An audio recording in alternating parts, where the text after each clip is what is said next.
Les funérailles de votre mari bienveillant vont bientôt commencer. Vous devriez agir en tant que principal endeuillé pour rembourser la gentillesse qu'il vous a montrée pendant sa vie. 5 ans après notre divorce, j'ai reçu un appel inattendu de mon ancienne belle-mère, avec qui je n'avais plus aucun contact. Normalement, une mère n'inviterait pas l'ex-femme de son fils à ses funérailles. Je pensais qu'elle m'invitait parce qu'elle avait besoin d'argent. Mais quelque chose ne collait pas. Mon ex-mari était décédé il y a 1 an, et ses funérailles auraient déjà dû avoir lieu. Je me souviens avoir donné plusieurs centaines de dollars à quelqu'un qui prétendait collecter de l'argent pour organiser les funérailles au nom de ma belle-mère. Vous parlez de funérailles, pas du premier anniversaire de sa mort. Quoi? Les funérailles vont commencer. Qui, dans son bon sens, organiserait un premier anniversaire maintenant? Si vous inventez des excuses pour ne pas être le principal endeuillé, au moins rendez-le crédible. Quelque chose n'allait pas du tout dans notre conversation. Que ça pouvait signifier? Je lui ai donné le nom de la personne qui avait collecté l'argent, ce qui l'a laissé sans voix. Elle a dit qu'il y avait plus à discuter, alors je me suis dépêchée d'aller au salon funéraire désigné. Là-bas, une énorme dispute éclatait entre mon ancienne belle-mère et une autre personne. En apprenant les détails du conflit, une autre personne est devenue furieusement en colère. Cela menait à un résultat dévastateur pour ma belle-mère et l'autre personne impliquée. J'avais épousé un homme que j'avais rencontré par l'intermédiaire d'un ami commun lorsque j'avais 30 ans. Bien que nous n'ayons pas eu une vie de jeune mariée amoureuse depuis que je suis tombée enceinte 2 mois après le mariage, mes beaux-parents étaient ravis de la naissance imminente de leur petit enfant. Ma relation avec eux était bonne et mon mariage était heureux. Cependant, environ 3 mois après la grossesse, le comportement de mon mari est devenu distant. Il semblait désintéressé par tout ce que je disais et ne touchait souvent pas au repas que je préparais. Le bébé grandissait bien et à seulement 1 semaine de la date prévue d'accouchement, mon mari est devenu encore plus distant. Même lorsque j'ai essayé de lui parler de mon accouchement, il était trop occupé par le travail pour même écouter mon histoire. La nuit avant que je sois admise à l'hôpital, il a dit qu'il ne rentrerait pas à la maison car il restait dehors. J'ai fini par prendre un taxi pour aller à l'hôpital seul. Comme mon mari avait déjà refusé d'être présent pour la naissance, invoquant des engagements professionnels, j'étais reconnaissante pour sa gentillesse et j'ai accepté d'être ramenée chez moi par mon beau-père, qui avait été perplexe face à l'absence de visite de mon mari. Le jour où je suis sortie de l'hôpital, je pensais que je devrais gérer les formalités administratives seule, comme lorsque j'ai été admise. Cependant, mon beau-père a insisté pour au moins me ramener chez moi. J'étais reconnaissante pour sa gentillesse et j'ai accepté d'être ramenée chez moi. Je soupçonnais qu'il pourrait utiliser cela comme une excuse pour se plaindre de mon mari. Alors, je lui ai demandé s'il voulait passer par notre maison. Après quelques hésitations, il a décidé qu'il serait préférable que les affaires de famille restent privées et m'a déposé sans entrée. J'ai senti quelqu'un à l'intérieur de la maison et j'étais sûre que c'était mon mari. Je me suis demandé pourquoi il n'était pas au travail, un après-midi en semaine, mais j'ai décidé de donner la priorité à retrouver mon fils plutôt que de le confronter à propos de sa visite ou de son absence au travail. Je suis entrée dans la maison avec joie en disant « Je suis rentrée » avec un peu plus d'enthousiasme. Mon mari est apparu de l'arrière et m'a soudainement présenté quelque chose. J'ai décidé d'épouser ma maîtresse, alors signez rapidement ces papiers de divorce.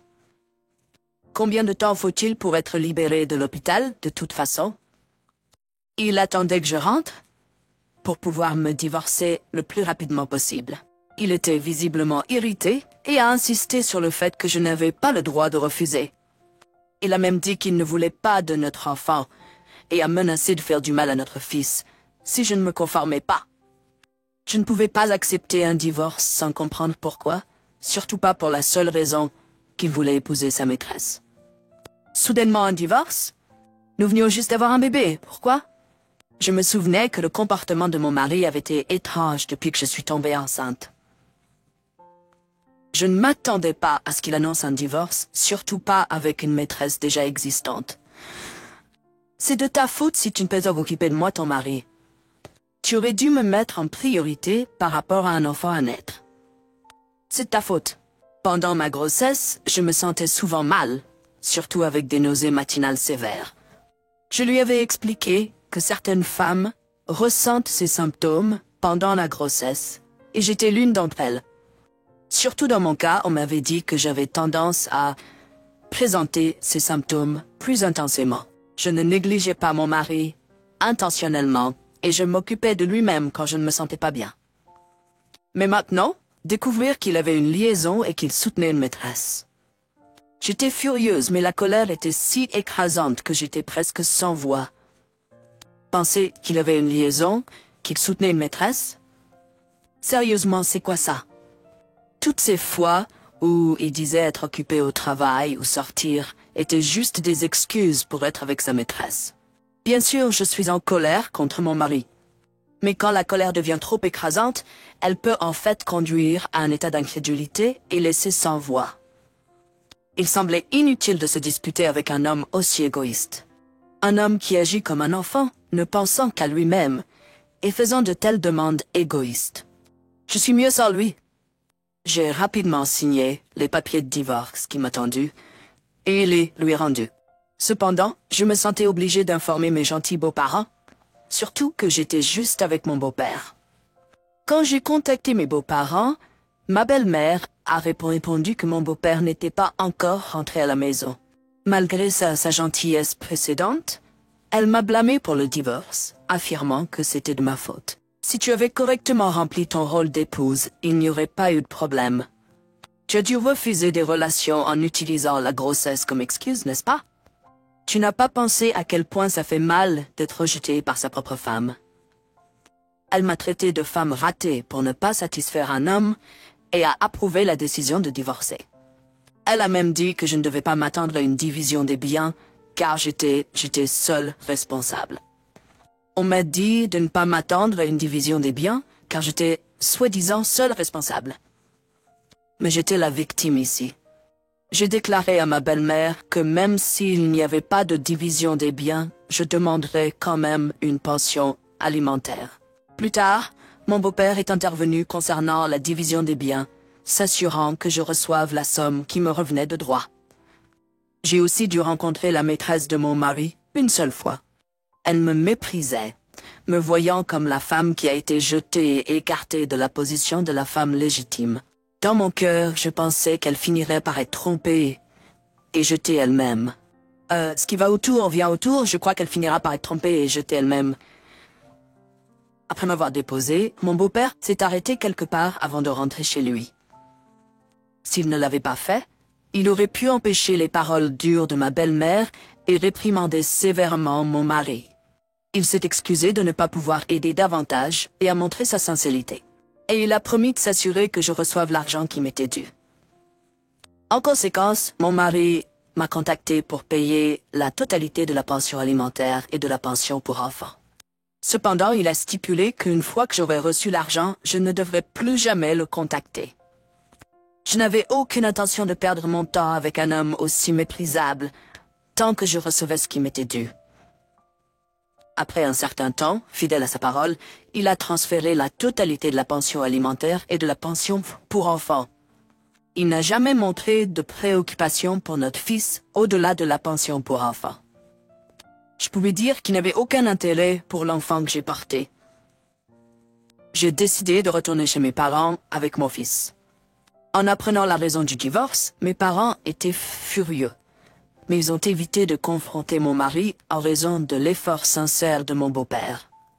3 mois plus tard, j'ai entendu par le bouche à oreille que mon ex-mari avait épousé sa maîtresse.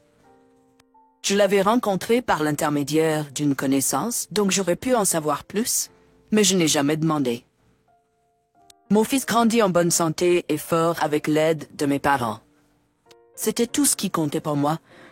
Tout le reste était secondaire. Cela a duré jusqu'à ce qu'une personne inattendue apparaisse devant moi. 4 ans plus tard, c'était un événement vraiment soudain. Je vivais heureuse avec mes parents et mon fils. Mon père travaillait toujours, mais passait ses week-ends à jouer avec mon fils, ce qui m'était d'une grande aide. Lorsque mon fils a eu 4 ans, suivre son énergie sans fin est devenu un défi. Quand j'étais à bout de souffle, mon père prenait le relais et vice-versa. Nous voir épuisés faisait rire mon fils. Le voir grandir en bonne santé était ma plus grande joie. Un jour, pendant que mes parents emmenaient mon fils, j'étais seule à la maison. C'était le jour où j'ai accepté avec gratitude le conseil de ma mère, selon lequel tout le monde a besoin d'une pause de temps en temps. Pendant que je me reposais, prenant une pause, la maîtresse de mon ex-mari est soudainement apparue de manière inattendue. J'ai décidé d'enregistrer notre conversation sur mon téléphone tout en lui parlant avec prudence. Au début, j'avais l'intention de l'ignorer, mais la maîtresse continuait de crier qu'elle savait que j'étais à la maison, donc j'ai répondu à contre-cœur. Cependant, la dernière fois que j'ai rencontré la maîtresse de mon ex-mari était lorsque je suis allée demander une pension alimentaire pendant notre divorce. Cela faisait 4 ans depuis et n'avions échangé aucun message. Pourquoi était-elle soudainement à la maison de mes parents? Je lui ai dit que je n'écouterais pas ce qu'elle avait à dire tant que je ne comprendrais pas pourquoi elle était là. Étonnamment, elle a avoué qu'elle avait obtenu mon adresse auprès de mon ancienne belle-mère. Je n'avais pas été en contact avec cette belle-mère non plus, alors que veux-tu maintenant? De Hanks décidé. Je pensais que je devrais te le dire en tant qu'ancienne épouse. Je ne veux pas blâmer plus tard pour ne pas avoir fourni suffisamment de pension alimentaire pour enfants. Mon ex-mari est mort? Eh bien, ce n'est pas surprenant quand quelqu'un meurt. Mais pourquoi est-elle venue jusqu'à la maison de mes parents pour me dire quelque chose qui aurait pu être fait par téléphone? Je suis devenue méfiante envers les intentions de la maîtresse. Il est parti. Quand est-il mort? Quelle en était la cause? Est-ce que ça importe quand ou pourquoi? Il est mort, n'est-ce pas suffisant? Quoi qu'il en soit, je suis venue te rendre visite. Alors dépêche-toi de me donner un montant approprié. Excuse-moi, pourquoi devrais-je tenir l'organisation des funérailles de mon ex-mari? J'ai hésité à lui donner quelque chose car elle n'a pas pu fournir de détails sur sa mort. Cependant, son histoire sur la cause de sa mort a changé entre une crise des causes naturelles et une maladie compliquée. Je n'ai pas le certificat de décès avec moi, donc je ne peux pas dire avec certitude. C'est une maladie compliquée dont on n'entend pas souvent parler. Est-il possible d'avoir une mort naturelle à partir d'une maladie aussi grave? J'ai insisté pour savoir quand exactement cela s'était produit. Il y a 4 ans, mon ex-mari était en aussi bonne santé que possible. Certaines maladies peuvent frapper soudainement, donc il est difficile de dire avec certitude, mais plus je questionnais la maîtresse de mon ex-mari, plus son histoire changeait. Arrête de m'importuner. Donne-moi juste l'argent. Si je ne le ramène pas, je devrais faire face à la colère de ma belle-mère. La maîtresse a insisté pour avoir de l'argent et a mentionné faire face à des punitions de sa belle-mère si elle revenait les mains vides.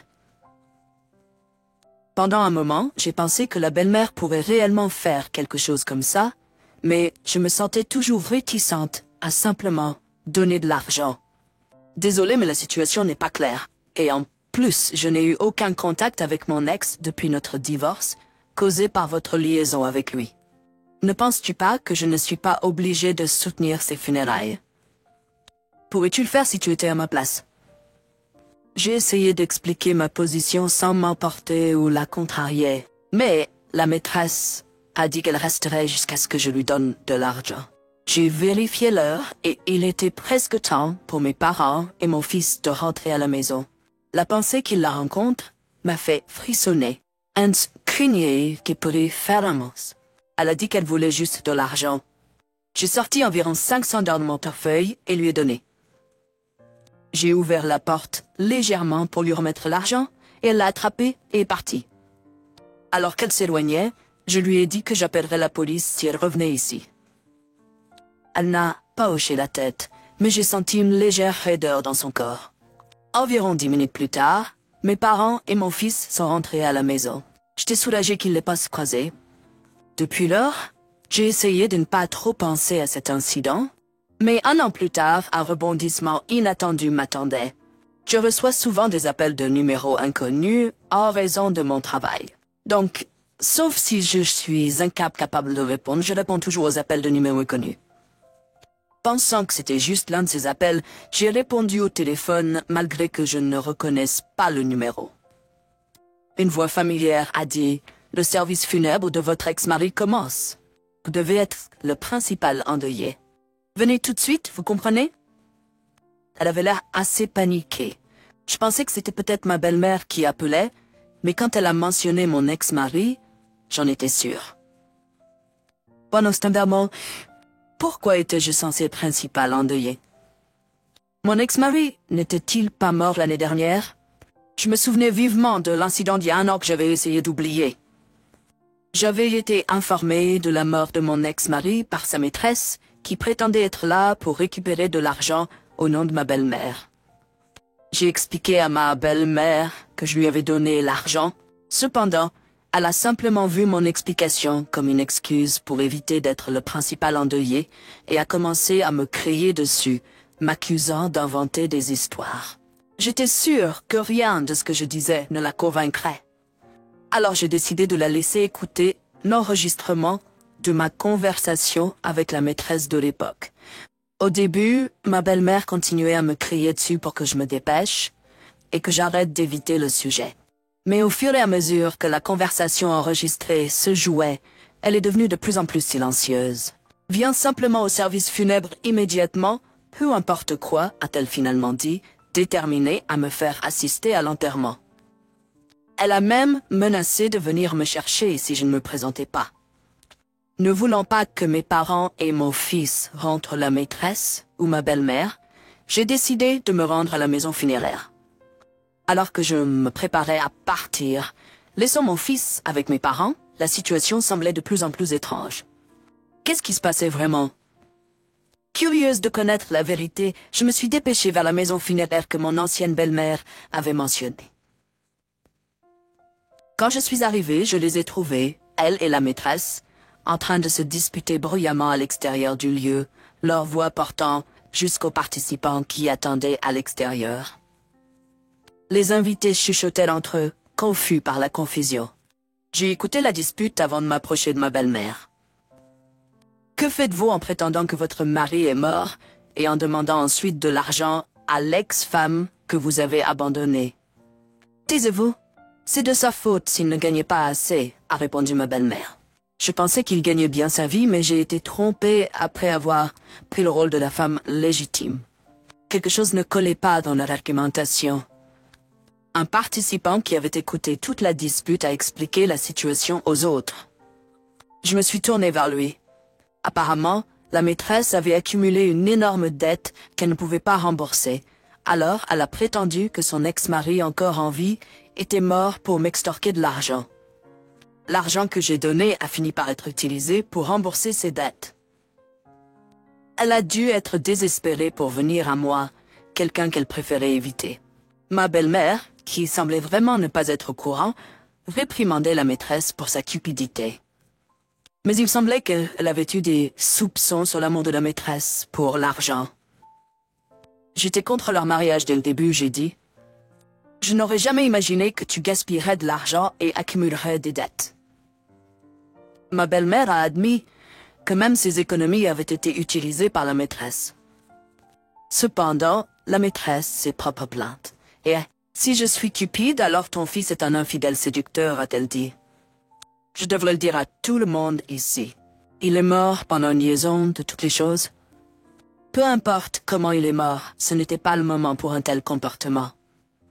Alors que je regardais autour de moi incrédule, mon beau-père, qui se tenait devant le cercueil de mon ex-mari, est intervenu pour arrêter la bagarre de bas niveau entre sa femme et la maîtresse. J'ai hésité sur ce que je devais lui dire, mais je ne pouvais pas rester là et regarder. Je me suis approchée et j'ai offert mes condoléances, mes mots s'effaçant à la fin. Une partie de la raison pour laquelle j'ai parlé était qu'il avait l'air si pitoyable. Quand j'ai parlé, il a été vraiment surpris. Et cela avait du sens, ouais. Après tout, j'avais été traitée terriblement par son fils. Ce n'est pas étonnant qu'il soit si choqué de me voir aux funérailles sans avoir reçu de communication préalable. Je lui ai tout expliqué. Depuis que la maîtresse s'est présentée chez mes parents il y a 1 an, jusqu'à l'appel de ma belle-mère plus tôt dans la journée. En entendant cela, mon beau-père, qui essayait de calmer la dispute calmement, est devenu visiblement en colère. « Ça suffit », s'exclama-t-il. « Combien de problèmes comptez-vous causer à cette femme ?» Alors la maîtresse et ma belle-mère ont arrêté leur dispute et se sont retournés contre moi, me blâmant pour tout. « C'est de ta faute, ont-elles dit. Tu es la raison pour laquelle tout est un désordre. » Alors que la maîtresse tendait la main pour attraper mon épaule, mon beau-père est intervenu pour me protéger. « Vous deux êtes ceux qui causent des problèmes. Je pensais juste que puisque cette femme refusait d'être la principale endeuillée, cette ex-femme pourrait le faire. C'est toi qui étais en difficulté quand elle a refusé. » J'ai compris que le fait d'être soudainement refusé en tant que principale endeuillée pouvait poser problème, mais ma belle-mère aurait pu le faire elle-même. Son comportement irrationnel et égoïste a laissé mon beau-père froid, et il lui a dit qu'après les funérailles, il divorcerait. Ce mot de divorce a radicalement changé l'attitude de ma belle-mère. Elle est soudainement devenue douce, suppliant mon beau-père de reconsidérer. Cependant, son esprit semblait fermement décidé, laissant ma belle-mère avec rien d'autre à faire que de baisser la tête en signe de défaite. Il semblait que ma belle-mère avait toujours été assez déraisonnable. Elle n'avait jamais travaillé à l'extérieur de la maison, ce qui aurait pu contribuer à son comportement. Malgré avoir ignoré certaines de ses frasques, mon beau-père avait essayé de corriger ses pires comportements. Mais il semblait que ses efforts étaient vains. Juste après avoir été témoin Plus tard, mon beau-père m'a contacté, voulant rembourser l'argent escroqué par sa maîtresse. J'aurais pu simplement accepter le virement bancaire. Mais comme il avait toujours été gentil avec moi, j'ai décidé qu'il serait bon de le rencontrer une dernière fois. Il m'a dit qu'après mon départ, toute l'histoire s'est déroulée devant tous les participants. Toutes des affaires secrètes de mon ex-mari et la vérité sur sa mort est devenue publique, transformant les funérailles en chaos. C'était tendu de manière inconfortable. La plupart des participants aux funérailles étaient des personnes que mon beau-père connaissait, et les affaires familiales compliquées se sont rapidement répandues dans la communauté. Heureusement, mon beau-père était apprécié de tous, et personne n'a parlé mal de lui. Le centre de la controverse était la belle-mère déraisonnable, la maîtresse avide d'argent et endettée, et mon ex-mari irresponsable. Il y avait beaucoup de sympathie pour mon beau-père. Même au milieu de tout ce tumulte, la maîtresse a continué à squatter la maison familiale, mais mon beau-père a finalement dû la mettre à la porte. Elle devait travailler pour rembourser ses dettes et survivre, mais sa réputation auto-infligée rendait difficile pour elle de trouver un emploi. C'était une affaire de recevoir ce qu'elle méritait. Je pensais que ça n'avait rien à voir avec moi, jusqu'au jour où elle s'est présentée à un entretien d'embauche dans mon lieu de travail. Quand je suis retourné chez mes parents et que je cherchais un emploi, initialement que proche, mais trouver le bon emploi s'est avéré difficile. Écoutant les conseils de mes parents, j'ai élargi ma zone de recherche et j'ai finalement trouvé un emploi. C'est pourquoi je travaille maintenant un peu loin de chez mes parents et de mes anciens beaux-parents. L'endroit se trouve dans une région où je ne m'attendais pas à rencontrer des connaissances. Cependant, j'ai deviné. Cependant, je soupçonnais que la maîtresse avait peut-être fini par venir ici, à la recherche d'un emploi dans une région différente, en raison de sa réputation douteuse. Une banque régionale. Au début, j'étais employé dans une grande banque, mais j'ai démissionné quand je me suis marié. Quand je cherchais à réintégrer le marché du travail, je ne voulais pas retourner dans le secteur bancaire.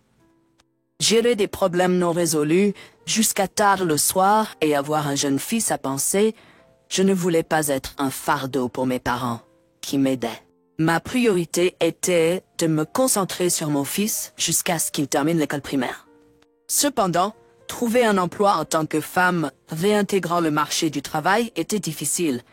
Alors j'ai finalement suivi les conseils de mes parents pour me concentrer sur la banque où j'avais déjà de l'expérience. Les entretiens bancaires sont assez rigoureux, ce qui est compréhensible, étant donné qu'il s'agit de gérer l'argent des clients. Par hasard, je savais que mon patron immédiat et la personne en charge des entretiens étaient d'anciens collègues. J'ai discrètement informé mon patron de l'histoire de l'escroquerie de la maîtresse pour de l'argent et de ses emprunts imprudents.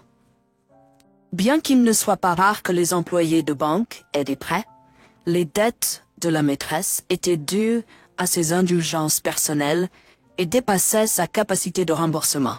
Mon patron a pris l'incident d'escroquerie au sérieux et cette formation a été transmise aux coordinateurs d'entretien. En conséquence, la maîtresse a été disqualifiée de l'entretien juste avant qu'il ne commence. Alors qu'elle partait, elle a croisé mon chemin. Je travaillais à ce moment-là, donc l'éviter n'était pas une option. Je pensais qu'elle ne causerait pas de scandale devant les clients, mais j'avais tort. Dès qu'elle m'a vu, elle est venue droit sur moi en criant « C'est de ta faute » et m'a attrapé par le col.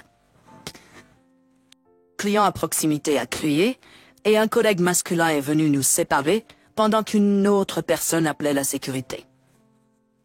Les agents de sécurité sont rapidement intervenus et ont escorté la maîtresse hors du bâtiment. Mon patron m'a demandé si je voulais porter plainte à la police, mais j'ai refusé, pensant que je n'aurais plus à la revoir. Bien que je me sentais en sécurité au travail grâce à la présence des agents de sécurité, j'étais inquiet d'être ciblé pendant mon trajet. Quelques jours après avoir rassuré tout le monde en disant que j'allais bien, j'ai eu un réveil brutal. J'ai reçu un appel de la police au travail. J'allais dire à la police que je n'avais rien à voir avec elle, mais leur explication m'a laissé stupéfait. Il semblait que la maîtresse et ma belle-mère avaient comploté pour cambrioler la maison de mes parents et voler des objets de valeur. Cependant, je n'avais reçu aucun appel de ma mère, qui est la victime. Pourquoi la police m'a-t-elle contacté directement? Et pourquoi la maîtresse a-t-elle dit à la police où je travaillais? J'ai demandé à la police l'adresse de la maison que la maîtresse et ma belle-mère avaient cambriolée. Il s'est avéré que c'était la maison où j'avais vécu avec mes parents. Mes parents nous avaient immédiatement déménagé pour notre sécurité après que la maîtresse ait essayé de nous escroquer il y a 1 an. L'ancienne maison, qui est bien située, a été rapidement vendue et quelqu'un d'autre y vivait maintenant. Ignorant cela, la maîtresse et ma belle-mère ont pénétré par effraction, tentant de voler des objets de valeur. Les résidents actuels ont dû être choqués et ont immédiatement appelé la police, qui les a pris en flagrant délit. Cependant, les résidents n'ont pas porté plainte, car ils n'étaient pas les cibles visées. Normalement, même les tentatives de crime peuvent entraîner des sanctions pénales. Cependant, les victimes n'ont pas déposé de plainte à la police, estimant qu'elles n'étaient pas les cibles visées par le crime. La police a donné un avertissement sévère à la maîtresse et à ma belle-mère, mais a demandé à quelqu'un de se porter garant pour eux avant de les relâcher. C'est pourquoi ils m'ont nommé comme leur garant et ont informé la police de mon lieu de travail, bien qu'ils ne connaissent pas mon adresse actuelle. J'ai été stupéfait par l'audace de Noam en particulier de me porter garant. Ils avaient vraiment du culot. Après mon divorce, je n'avais aucune obligation envers ma belle-mère. Et la maîtresse était quelqu'un que je méprisais, même pas un membre de ma famille. Je l'ai clairement fait comprendre à la police et j'ai raccroché. La pensée de ce qui aurait pu arriver si mes parents n'avaient pas déménagé m'a glacé le sang. J'ai vérifié l'heure, mon fils allait bientôt rentrer de la maternelle et ma mère serait à la maison avec lui. Toujours tremblant, mon patron, remarquant mon détresse, m'a suggéré de partir plus tôt pour me reposer. La maîtresse et ma belle-mère, après avoir causé tant de chaos, ont suivi leur propre chemin mérité. En commençant par ma belle-mère, après que mon beau-père ait quitté la maison familiale et ses terres pour elle, elle s'est retrouvée à y vivre seule. Pour quelqu'un d'aussi déraisonnable, elle était étrangement préoccupée par son image publique. Avec les rumeurs d'infidélité de mon ex-mari et sa tentative de vol qui se répandaient, elle est devenue une recluse. Convaincue que tout le monde était contre elle et parlait mal d'elle, elle s'est terminée une extraction. Sa famille avait vécu dans cette région depuis des générations, donc ils avaient des relations de longue date avec les voisins. Cependant, La maison familiale est restée fermée, avec des jardins envahis et aucune réponse à la sonnette. Les résidents inquiets ont finalement signalé aux autorités qui ont effectué une vérification de bien-être. Ils ont trouvé ma belle-mère émaciée, presque squelettique, et marmonnant incohérent, montrant qu'elle ne pouvait pas continuer à vivre seule là-bas. Elle a ensuite été placée dans un établissement, mais son état actuel est inconnu. La maîtresse, quant à elle, a eu du mal à trouver un emploi dans la région, surtout après que son incident avec la police ait été connu. Elle a déménagé dans un nouvel endroit à la recherche d'un nouveau départ, mais avec des fonds épuisés et des dettes croissantes, elle a emprunté à des prêteurs dangereux et a finalement disparu. Des rumeurs disent même que ces personnages louches la recherchent. Pour elle, s'ils ne peuvent pas la trouver, elle a peut-être connu une fin tragique. Ma belle-mère, étant fille unique, a hérité de la propriété familiale, mais sa naïveté les a conduits à accueillir mon beau-père bien ancré. Malgré son caractère, il n'a pas pu changer ma belle-mère. Maintenant, il est retourné dans son lieu de naissance pour vivre la vie qu'il aurait peut-être choisie s'il n'avait pas épousé dans la famille. Il se soucie toujours profondément de son fils, donc il me donne occasionnellement des nouvelles de son bien-être. Je ne reçois qu'une réponse annuelle à mes lettres. Mais il est clair dans ses messages qu'il profite d'un deuxième chapitre épanouissant de sa vie. Toute cette épreuve a été un fardeau pour mes parents et je dirais que je travaillerai dur pour assurer, leur retraite confortable. Ils m'ont dit de ne pas m'inquiéter pour eux et m'ont encouragé à me remarier si je trouve la bonne personne. Je me sens coupable de voir mon fils grandir sans l'amour d'un père, mais l'avenir est imprévisible. J'ai choisi de ne pas voir cette expérience comme une tâche sur ma vie, mais comme une nécessaire. Je suis déterminée à vivre dans le présent et à embrasser les possibilités infinies de l'avenir. Je veux apprendre à mon fils que la vie est pleine de choix et ne pas être limitée par des chemins prédéterminés. J'ai juré de m'engager davantage avec mon fils et de lutter pour un bonheur encore plus grand en tant que famille de 4 personnes.